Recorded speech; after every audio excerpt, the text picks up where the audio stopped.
Favela. I'm a salesperson here at Brookfield. I'm going to show you how to connect your phone to Uconnect.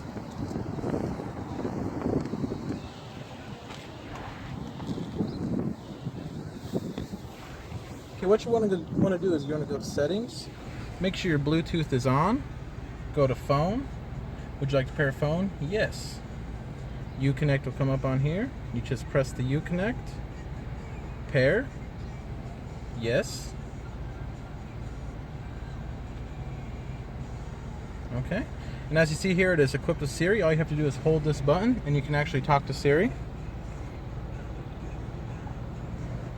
And that's how you connect your phone to Uconnect.